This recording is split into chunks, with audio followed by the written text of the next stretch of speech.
The whole way that we think about and approach Alzheimer's is changing, and that is a great thing. Here is why.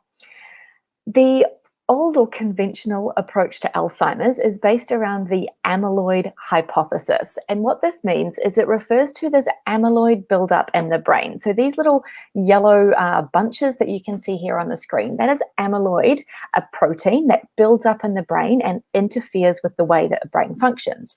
This is a hallmark of Alzheimer's disease.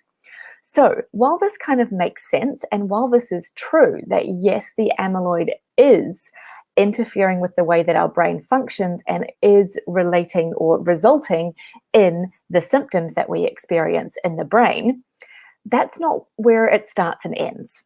And so far, most drugs and treatments have been focused on this amyloid hypothesis. They have been focused simply on breaking down or clearing out or reducing the amyloid from the brain.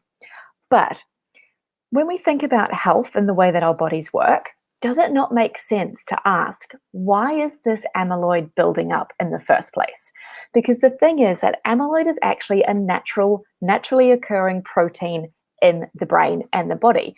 So its presence there is not abnormal, but something is causing it to function in abnormal ways.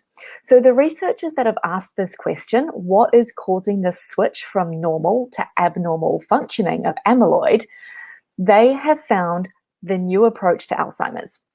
And what they found is that amyloid appears in the brain to actually be a protective mechanism.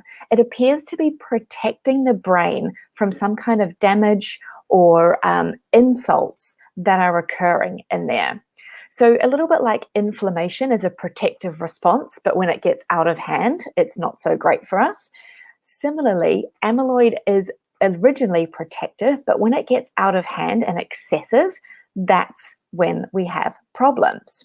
So while conventional medicine or the old school of thought continues to focus their attention on amyloid alone and tries to look at more research and drugs to avoid this buildup, other researchers are looking deeper and looking at a different approach. And that is really important because 96% of the drugs that have been developed for Alzheimer's have failed clinical trials.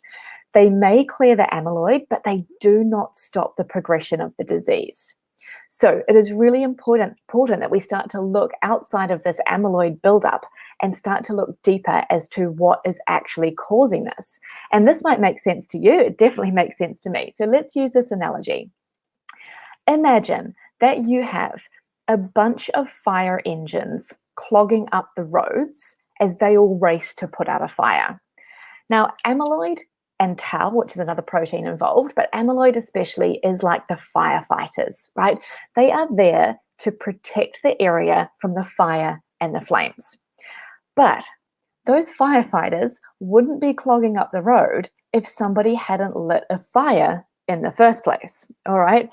And if we just work on getting rid of the firefighters, like the old conventional view of Alzheimer's does and the way that Alzheimer's drugs work, just remove that amyloid from the brain, that doesn't stop the problem.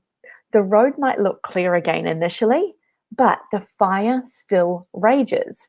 And more firefighters are always going to come back to try and put out the fire. It doesn't solve the problem, all right?